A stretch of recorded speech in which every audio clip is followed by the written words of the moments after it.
Era at mag-road trip tayo papuntang St. Vicente Ferrer Parish sa San Vicente, Ilocos Sur.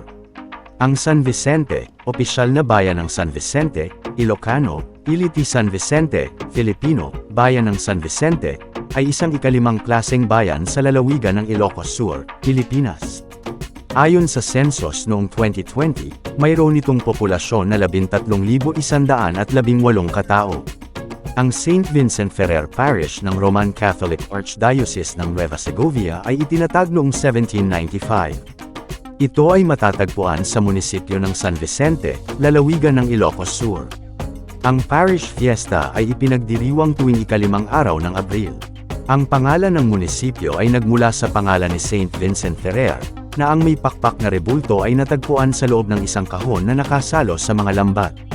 Isinangguni ng mga mangingisda ang bagay na ito sa mga trail sa Villa Fernandina, Vigan ngayon, na kinilala ang taong inilalarawan ng rebulto.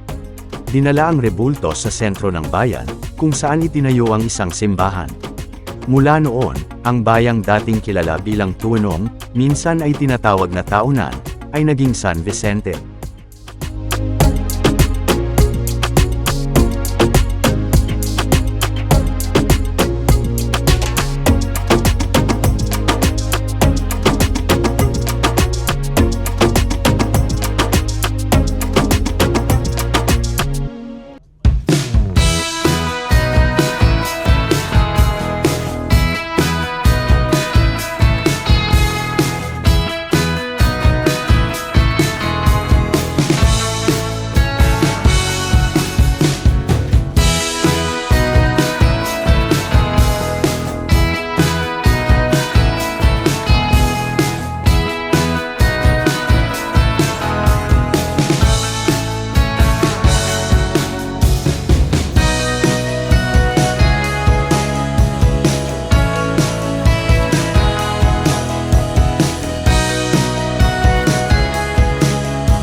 simbahan ng St. Vincent Ferrer, San Vicente, lalawigan ng Ilocos Sur, ay itinayo noong 1795.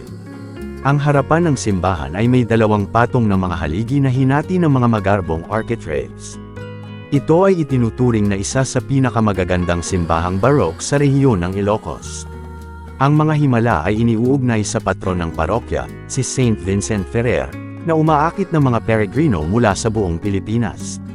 Ang mga convoluted cornice sa tuktok na seksyon ng simbahan ay nagdaragdag ng kagandahan sa istruktura. Ang mga hanay na may 8 sulok na nilagyan ng mga mini dome ay tumaas mula sa base sa magkabilang panig ng harapan ng simbahan. Ang magarbong kahoy na pulpito ay mahusay na napanatili. Ang simbahan ay isa sa mga pangunahing pilgrimage site sa lalawigan ng Ilocos at ang araw ng kapistahan ni St. Vincent Ferrer ay taunang ipinagdiriwang tuwing 5 ng Abril.